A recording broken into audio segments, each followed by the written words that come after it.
Oui, en Suisse romande, il y a 4000 personnes qui ont un intérêt pour les énergies renouvelables, parce qu'on n'avait fait que sur les énergies renouvelables pour la première édition.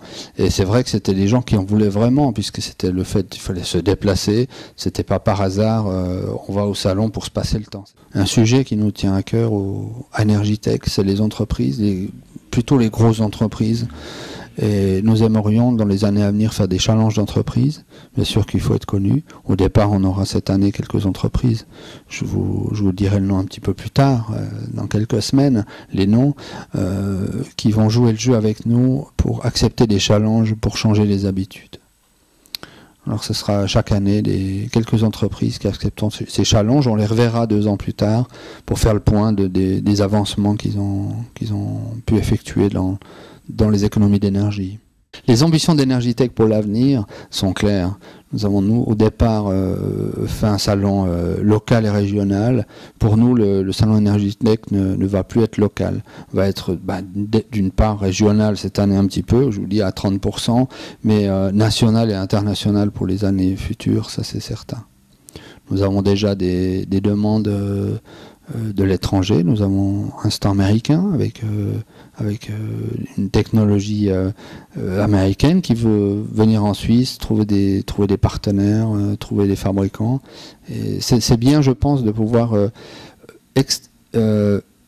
exporter notre savoir. On a un puits de savoir en Suisse impressionnant, on a des écoles extraordinaires.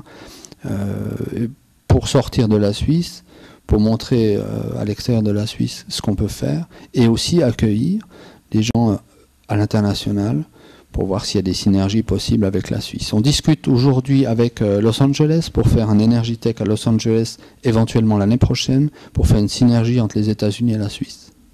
On profite aussi, à vrai dire, de l'emplacement de la Suisse par rapport à l'Europe, aussi bien géographiquement que politiquement, puisque c'est vrai que tout le monde peut se réunir en Suisse. On voit qu'on a les plus grands organismes mondiaux en Suisse, et c'est pas pour rien. C'est qu'effectivement tout le monde peut se rencontrer en Suisse sans avoir honte, et pouvoir peut-être parler à son voisin on pourrait pas le faire tout au long de l'année parce que on est en guerre ou sur le point de l'être. Donc ça reste encore la Suisse un lieu de rencontre très important, aussi bien pour la politique aussi.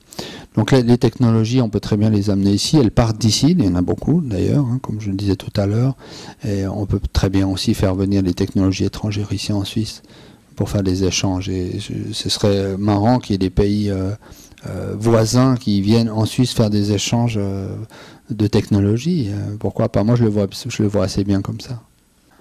Je pense que pour réussir ce salon, il faut vraiment garder cet esprit de haute technologie et de changement. Parce que c'est vrai qu'avec Internet, la communication a beaucoup changé. Nous sommes, professionnels en communication depuis de nombreuses années. Le fait qu'il y ait Internet aujourd'hui, c'est facile de trouver des informations sur Internet. Mais je crois que l'homme restera toujours l'homme, et je pense qu'une communication... c'est plus sympa de rencontrer des gens, de discuter, de montrer, que de tout faire par Internet.